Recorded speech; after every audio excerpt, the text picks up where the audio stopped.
You can add details such as site descriptions and project dates to your LinkWare Live projects. If you have a LinkWare Live Professional license enabled, you can also specify test settings and cable IDs for your projects. Here's how. Now before we start, let's take a look at a few things on the dashboard that we'll be setting up on the project details page. The dashboard has 3 tabs: Draft, Active, and Archived. An important point about these tabs is that if you want your team to work with a LinkWare Live project in the field, the project needs to be on the Active tab. If it's on the Draft or Archive tab, then your team won't be able to upload test results to the project. Instead, the results they upload will go into a new project on the Active tab. Now on my dashboard, on my Active tab, I have some project groups, Everett and Mukilteo. And I have a couple projects in the Ungroup section. Ungrouped projects are projects that don't have a group name, and the group name is something we'll add on the project details page. There's also a time period under Remaining, which shows the time left before the project is supposed to be finished. You set the end date on the project details page as well. So let's start a new project on the project details page. We click New Project. Let's set a project status. The default status is Draft. Now we expect a tech to upload results to our project tomorrow, so we'll make the project active. This is a project here in Everett, so we'll enter that as the project group. The installation is at Williams High School, so we'll use that as the project name. Now remember that project names are case sensitive, so if somebody uploads a project named Williams High School in all uppercase, the results would go into a new project with that name. Now for the project ID, you can use your company's ID format or leave this field blank. We enter the dates we expect to start and end the project, and a description if we want. We enter the project's address,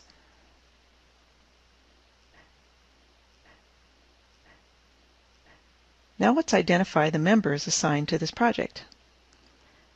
Now if you have a LinkWare Live Professional license, this list can help your team in the field see which projects are assigned to them when they're downloading test setups from LinkWare Live.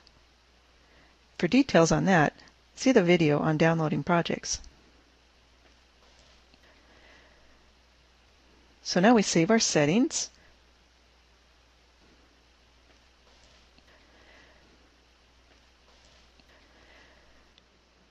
If you're working with a LinkWare Live Essentials license, the next thing you'll see is the dashboard with your new project added to the group you specified. If you're working with a LinkWare Live Professional license, you'll see the Test Setup page, where you can start adding test settings to your new project. Do you remember how to change your license assignments? Click People, click a name in the list, then you can change the license assignment in the drop-down box.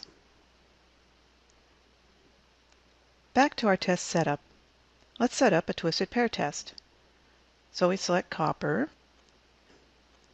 This is pretty much like what you do on a Versive tester. Select a cable type and the other settings as necessary.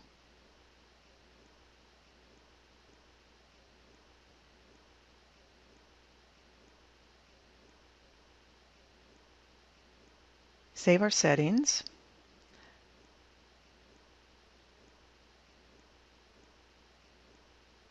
Now in the project we have a tab for our twisted pair test.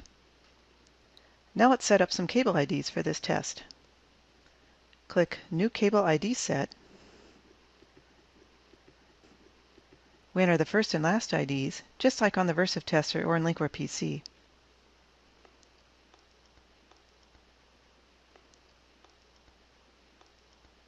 We save the IDs,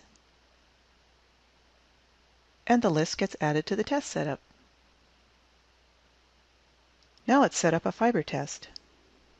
Click New Test Setup. Select Fiber Media. Notice here for the list boxes, you can start typing the name you want to find it in the list. Here you can select multiple tests, just like on the Versive tester. When you select a test, the appropriate settings for that test show in the Test Setup section. Let's select N2 for the OTDR test. Save the settings.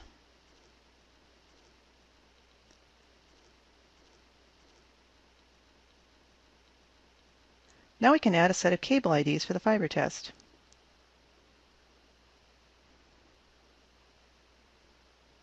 And save it.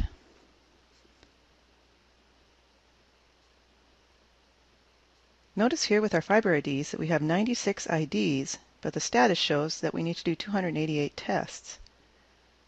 That's because we selected 3 tests for each ID, an OTDR test, a loss length test, and a fiber inspector test.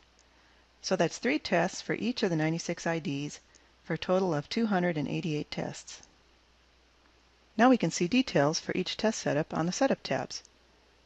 And that's where we'd go if we wanted to edit the test settings or cable IDs.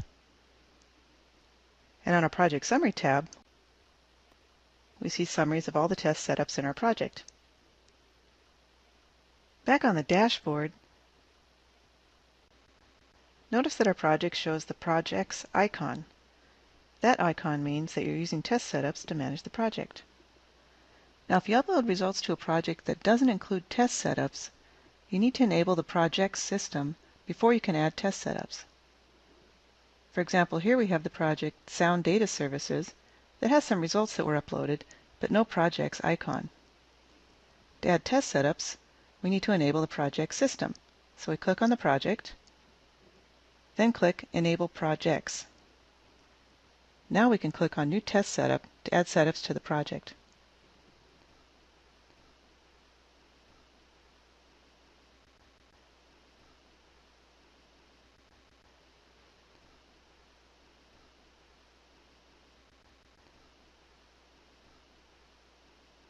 You probably noticed the yellow triangle warning symbols that showed up in our project after we enabled the project system. Those symbols mean that some of the test results don't use the same test settings that we specified in the project. That's part of the project system's reconciliation function. For details on that, see the video on reconciliation.